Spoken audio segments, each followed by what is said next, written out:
Next up on our agenda would be the Love Inc.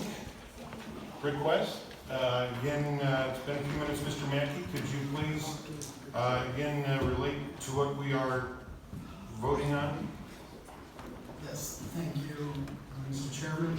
So, Mayor Pro Tem Palladino earlier today had received a request from Love Inc. in regards to holding a raffle at their Touch a Truck event. That is something that has to be approved by your local governing board and then go to the state. So they are under a time constraint. I don't know if there's anyone here from Love Inc.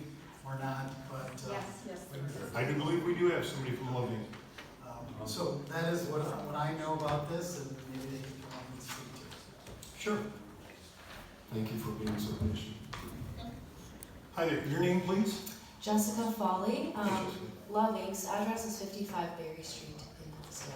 I'm a Jonesville resident, but I'm really just here to answer any questions that you guys might have. I guess the one question I have, because I wasn't 100% clear on, and Mr. Mackey could explain it again, why they need the city's approval to get a gaming license, while when others, I guess, don't need the city's approval?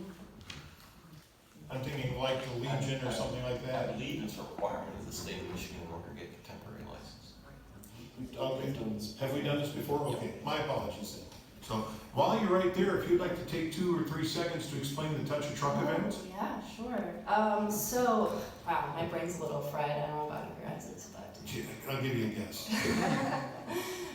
So Touch a Truck is our annual fundraiser that we've had for the last 4 years, I believe. It started in 2021, and it's a time for kids in the community and families to come and engage with different trucks, emergency vehicles, utility equipment, stuff like that. We're having vintage cars this year as well. That they can climb on, ask questions of the professionals that drive them, or the people that are passionate about them. And it's just been growing every year, and we're really excited to make the event free to the public. Could you also take 2 seconds for those who may not know and explain what exactly Love Inc. is? Yes, so Love in the Name of Christ of Hillsdale County is an affiliate of a national organization. Our mission is to mobilize the local churches to transform lives and the community in the name of Christ. So we partner 22 churches together in the county together to meet needs on an individual level and on a systemic level. Okay. Cool. And if people would like more information about Love Inc. or would like to know, are they going to copy of this flyer, where can they go on the web? Follow us on Facebook. I think we're Love Inc. Hillsdale, Michigan, I believe. Okay. But we'll be papering the town in flyers. No worries. Okay. I appreciate that. Thank you very much for your time.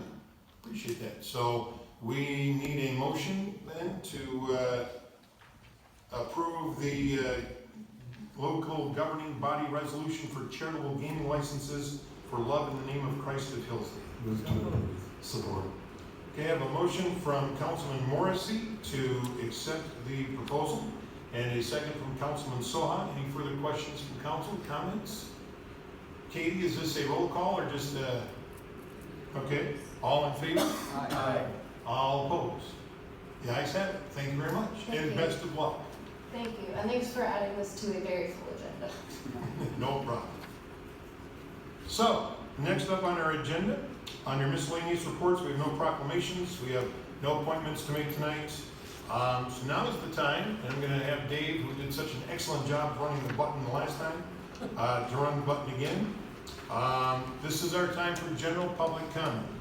The public can come up and speak on any single topic that you feel the urge to speak on for 3 minutes. And again, as we did earlier, if you could state your name and address, please, sir, for the record. Steve Beer, 275 West Bacon, business at 29 North Broad. Basically, the BPU has been doing a great job when they change the lights, go to dark sky lighting. I don't know if you all know what that is. And so it shines down, it doesn't shine up. And I promoted when I was in office, state level, gets dark sky lighting, promoted like in Hudson Lake area, we have a bill over there. And I like to encourage the city council to adopt dark sky lighting in the city of Hillsdale. It only applies to new lighting and stuff put up.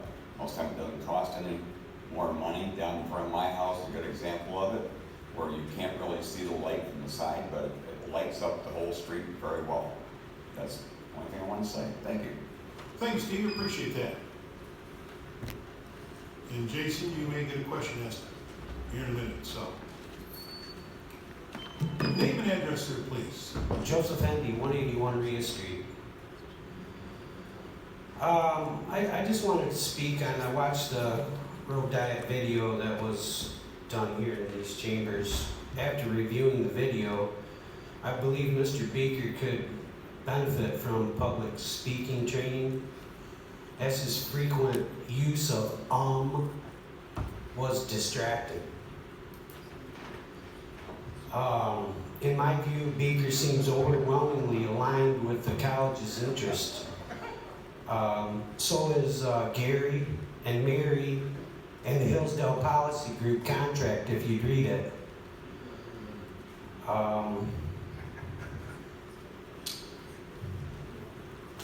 The $200,000 or whatever the matching funds are for the project would be better spent improving residential streets first. The city appears to prioritize its own agenda, as seen with Hallett, where the Three Meadows development was or is, and the hospital's presence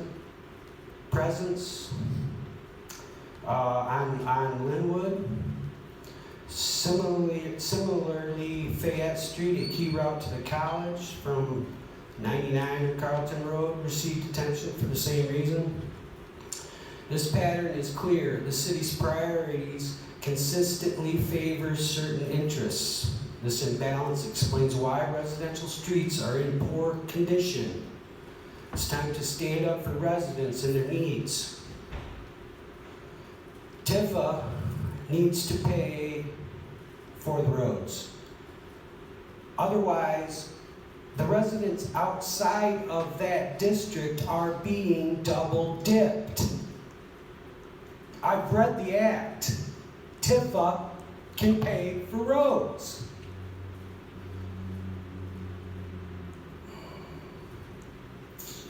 That's it. Thank you. Thank you, Joe. Appreciate your time.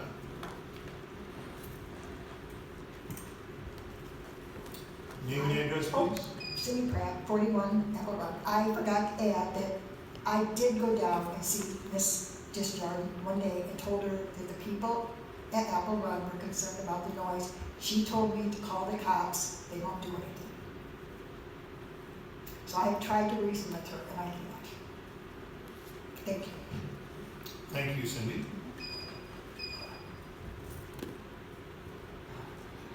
Nice slash, right? Address, please. 18 Garden. Okay, thank you. You're probably one of the few people that I disagree with the most yet still respect. And you are very persuasive. But I don't think this is about change. I think it's more about money being spent and the underhandedness to get this done. I think, Matt, thank you very much. Like, I don't think I've heard anybody speak for the people the way you just did in all my years bothering to come here. Greg, you need to take your own advice. Thank you very much, Robert, for actually listening to your constituents. I appreciate it a lot. Other than that, Thank you, Lance. Appreciate it. Would anybody else like to speak?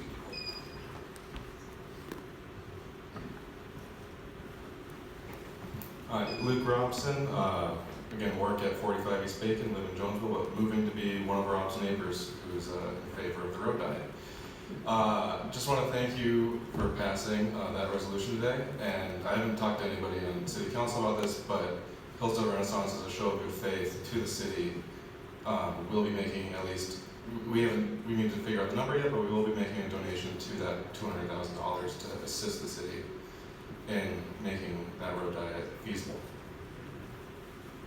Well, thank you, Luke. Appreciate that. Yes, sir.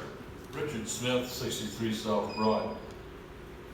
I wanted to clarify something. I thought that I understood at the meeting last Thursday MDOT needed this resolution passed so they could start engineering the plan, how much it's gonna cost for this project, and that we were gonna pay 20% of that project. So I believe the $1 million is an arbitrary figure that somebody threw out. And the way things are changing with cost anymore, I'm wondering if the 20% is gonna be 200,000 or much, much more. I'm also torn between the safety conflict with the business district of Hillsdale. As you, most of you don't know this, but at one time, Hillsdale was walkable because they joined the 2 points, the Point Barber Shop and the City Hall. That was fine. People bitched about it because they couldn't ride their bikes through the center of town, but it was walkable and it made it easier to get it back and forth across the streets. And what happened? Along came MDOT. They wanted to build 99 through Hillsdale so they can go south through the farmlands on a straight line to the turnpike to make it more roadable for commerce. So it's been an ongoing conflict for years and years and years. And my point was, why don't we just let the MDOT grind the road, repave it, and let us paint the sign, the lines, and we can make that residential or commercial district the way it should be, so people can get through. And also, I mean, on Broad Street, part of that is all back doors of businesses that hardly even use those doors. So maybe that could be parking could be eliminated there. Just a suggestion, but it's, like I said, I've been around here for a few years, so I remember when they tore up the brick and paved it. People didn't like that either. Thank you. Appreciate it, Richard. Thank you very much. And thanks for reminding me that there was a barber shop down there. It's been a while, so. Thomas Thompson, 11694 Concord Road, Jonesville, Michigan. I own 3 buildings on South Broad Street, at the corner of South Broad and South Street. And I am pleased that you decided to approve the road diet, mainly because right at the intersection of South Street and Broad Street, right where my buildings are, which is right next to the fairgrounds, when you are at South Street and Broad and you attempt to make a turn onto M99, and it doesn't matter which direction, you cannot see the traffic on the curb lane coming from M34 into town along the fairgrounds. There's a curve and you cannot see it. And we have 3 or 4 accidents every year where somebody gets creamed, at least, trying to pull out of South Street onto M99 because you gotta cross 2 lanes of traffic if you're gonna go over and head out of town. And if you're gonna head toward downtown, you can't see the traffic coming in any event. I've even had a car lose control and run into my building on the corner a few years ago. And the only thing that saved the building was that there's a large handicap ramp in the front and they creamed the handicap ramp. So it is an unsafe area, and when people talk about it, you don't need it as you move down further towards Steenberg, I disagree, at least with respect to that area. And when I drive down it every morning, I set my speed control at 30 miles an hour, which is the speed limit, and people go flying by me like you wouldn't believe. So that's why I would support it. But thank you. Police. Thank you, sir. Appreciate it. Thank you very much. Anybody else have anything they'd like to say? Like Jack does. Jack? By the way, Jack, glad you're back in the meetings. We've missed you. Jack McLean, Button Road. Thank you, Mr. Salai, for speaking into the mic. What a difference it makes. I'll watch when I get home, and hopefully I can hear what you said. I heard it here, but I appreciate that. The road diet was gonna happen. The state was gonna do it no matter what. This whole meeting and everything was strictly about the city applying for a grant. It had nothing to do with the road diet, actually. I mean, the state said they're gonna do it. They're gonna grind up the road and they're gonna lane it, make the lines and everything on it, so it had nothing to do with anything that pretty much what people were actually talking about. I mean, that's, the state's gonna do what they wanna do. One thing about this over in here, which the city can now charge those people their $5,000 apiece to go on down to Oak Street. I mean, cause that's what they did to everybody else. Because that's not part of the state highway, they can charge to do that. So, thank you. Thank you, Jack. Would anybody else like to speak at this time on anything they'd like to talk about? If not, we will close the podium. Thank you all for your comments, and we will move on to the city manager's report. Dave, what do you have for us this evening, sir? So in the packet, there is a city manager's report for this meeting. First is again just information on the Independence Day Parade. A little more details to that about that, and that we are still looking for floats, and that our own Councilman Bob Flynn has volunteered to be the parade MC. I don't ever remember the word volunteer being uttered, but okay. That'll work. You volunteered to be the chairman as well. Yeah, that's true. Well, yeah, thanks to Councilman Bentley, yes. So that, and then we have the Free Family Safety Fair event, which returns June 24th at the county fairgrounds, organized by the Great Start of Hillsdale County. This event offers a variety of fun educational activities for families. Highlights include free on-site car seat inspections, giveaways, door prizes, free lunches for the first 150 children over the age of 10. The Hillsdale Board of Public Utilities will once again be participating in the community event. And there, for more information, is available on the Great Start of Hillsdale County Facebook page. Next item, as was mentioned under communication, is the Tuesdays in the Park Summer Concert Series. The popular concert series returns to Stocks Park on June 24th as well, with a performance by gospel artist Regina May. This free family series features live music in a variety of genres, with all shows beginning at 7:30 p.m. Attendees are encouraged to bring lawn chair and blankets, as was mentioned earlier. Summer property tax bills will be mailing soon. They will go out on July 1st, so they should arrive by July 14th. If you have any questions, please contact the city treasurer's office. And there are multiple ways to pay your tax bill. You pay online by visiting the City of Hillsdale's website and clicking Pay My Bill button on the home page. There is a 3.5% convenience fee for paying online, or you can pay by mail via check. We use a drop box in front of the south-facing entrance to City Hall. And lastly, you can pay at the treasurer's office. Treasurer's hours are Monday through Friday from 9 a.m. to noon and 1 p.m. to 3 p.m. If you use the drop box and will make a receipt, simply write that request on your envelope. Money will be mailed to you at no cost. Summer taxes are payable without penalty through August 31st. And then the last thing I wish to report on is just the Monroe Street project.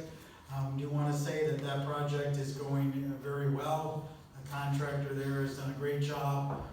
They are anticipating putting the first couple courses of asphalt down tomorrow, and with the final top coat, I believe next week.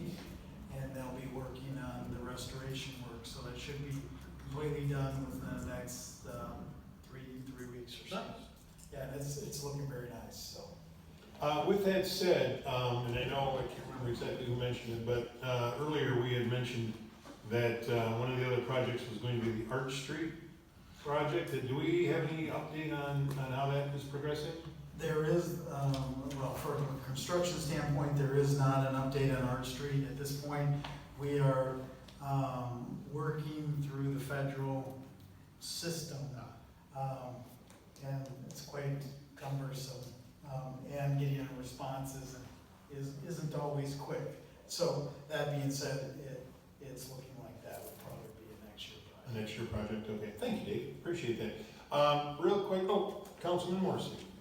Just a question for Dave. I noticed that there's a substantial amount of digging going on in front of the Kiefer House. So someone must think that it's going to open. Could you give us an update on exactly what's going on over there? Or? Sure, Jason, you wanna come up since you issued the permit? But they're replacing their sewer and water lines going into it. Yes, as of Friday, the water and sewer are both installed. They're waiting for the plumbers to come in this week to hook on from in the building to the utilities. There is a storm structure out front that needs repaired and 2 other water services that need DQ'd. In the next week or so, you'll see the breezeway that goes to the basement of Hall Street. They're gonna redo that whole breezeway. It's all undermined, so another thing they ran into. The week after that, they're planning to go into the storm, to hook up the storm off of North Street frontage. Theoretically, another 3 weeks, everything outside should be done. So hopefully by 4th of July-ish? I'm not gonna. Yeah, I know, I understand, I understand. Councilman Bentley. Oh, okay, Councilman Sola. Thank you, appreciate you letting me speak to that. So I learned, and correct my, information if I'm wrong, but wasn't there another, anomaly that happened where when they first opened the street and then the excavation company, the owner died in the night on the first day of excavation, and so then the company spent a week trying to figure things out, so that's one of the reasons that the street's still open right now, because they had that delay, is that correct? I don't know the details of it, but I know there was a delay because the owner did pass away. Right, so I just want council to consider that, because what I've been told is that they're looking at mid-October now to be open, is what I was told today, so. Councilman Bentley. 2 questions, one response to each. I'll go with Councilman Saw first. I'm sorry, who was the company that lost an owner? Lakoski excavated. Excavators. Yes, sir. But before that, you also mentioned that they're waiting on plumbers on the inside, like the CL Red. Yes, and again, that's just hearsay. They're waiting on plumbers to come in, which I think they already have on retainer. I just don't know if it's inside the building. And there's no accountability of the amount of time. What did they tell us? What did they tell you when they started opening up the road and closing it off? They asked for, I know when they asked for the TCO from Chiefs, if they were essentially, they originally asked for 2 months, and then they got it down to about 5 weeks, if I remember right. And it started right before Memorial Day? Right after Memorial Day, they officially started the Tuesday after Memorial Day. Okay. Wish there was some accountability for, I mean, I can't imagine those businesses on Hall Street, but I guess I just gotta suck it up. I do have a quick question for you, Jason. I had a constituent ask if there were any of the bricks left from Monroe Street out there at the DPS building, if they would want some bricks. Are there still some available? Absolutely. I'm assuming more than one? More than 1,000, yeah. Okay. And how long would those be available before you decide that you have to move on and either get rid of them or do something? I'll probably keep them around through this fall and winter, and then, as we go into the construction season next year, we can get rid of them with another project somewhere. Appreciate it. Thank you very much. You're welcome. Anything else then for Dave? If not, appreciate it, Jason. Thank you. We'll move on to council comment. Does council have any comments that they would like to make this evening? Councilman Bentley. I would like to thank all the members of the public that came out to voice their opinion, and they did not do so in vain. I would like to congratulate, I guess, Councilman Soha for hearing them and changing his vote. That's impressed, and thank you for doing that. I can only wonder how this would have gone if Mayor Pro Tem had been here. And as I've said before, ground will be broken in 2027. That's the schedule. And I intend to continue the struggle against the road diet in whatever manner. I don't know, but like I don't feel this is settled in any manner. So just Thank you, Councilman Medley. Councilman Burns. I just have one comment, and forgive my ignorance about sort of history and statute governing the organization, but this whole thing, the road diet thing, seems to have brought to light problems with TIFA specifically. And I don't know if they're resolvable right now, but from my perspective, they initiated the project some number of years ago. They spent all their money, which they're taking that would otherwise go to the general fund. And then they're asking us, after semi-promising to pay for some of this, they're asking us to pay for the whole thing. And we go for it, and then we're only bailed out because Mr. Robson, bailed out partially, because Mr. Robson shows up. That's just not a sound policy by which we can address its infrastructure problems, I don't think. And it seems to me that we've been put in this position because of decisions made there in the past. And I think we need to talk about its viability going forward.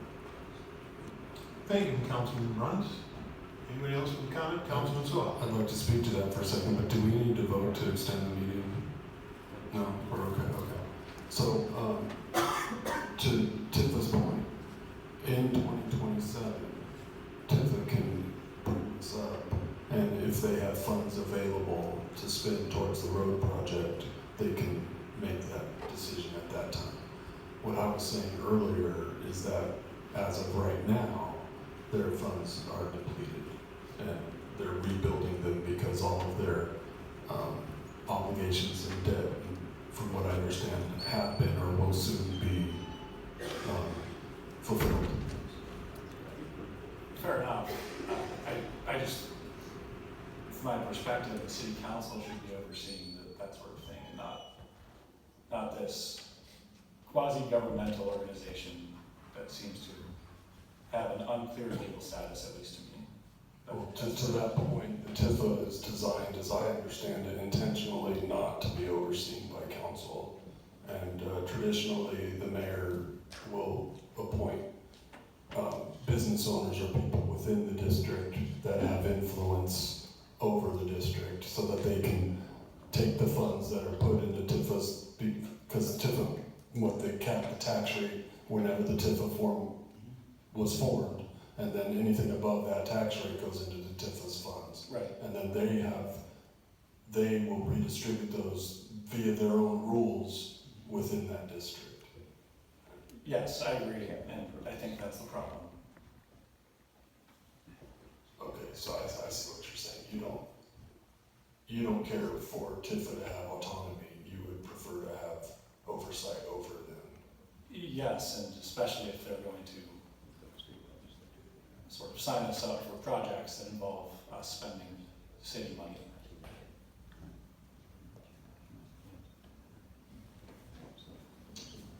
Thank you, Councilman Bruns. Councilman Bentley.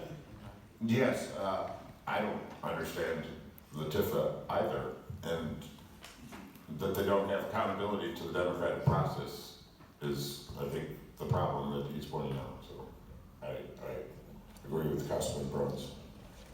Thank you, Councilman Bentley.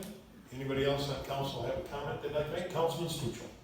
Yes, Sam, I'm the city member on TIFA. I would recommend that you have a nice talk with Drew and Chris Sumner and talk to them about the history. I mean, TIFA districts are not just downtown. You have different TIFA districts in industrial areas as well. This is not something new. And really, TIFA is just controlling their own money. It's their money that they're controlling. Yes, but TIFA is downtown business owners, and the people on TIFA board have skin in the game. So it's like a home association, like Stony Brook Apartments. They pay into a local fund. That's their money. It's a tax, if you want to call it, but they control it. So anyway, I don't want to have a debate, but I would talk to Chris Sumner or Drew and just get some good information. Thank you, will do. Anybody else with any comments? I would like to again thank everybody who showed up tonight for their patience and understanding, and I also want to thank council for a spirited debate tonight and for doing it in a constructive manner. I know 3 hours can seem to be a long time, but this was one of those meetings that you knew was going to be long, and I think everybody, at least to my perspective, on both sides of the podium, did an outstanding job tonight, whether or not it went your way. Councilman Bentley. Forgive me, this will be my last comment. I'm torn because I'd like to congratulate you for running a good meeting on the one hand, and obviously I'm very disappointed in your vote on the road diet, so.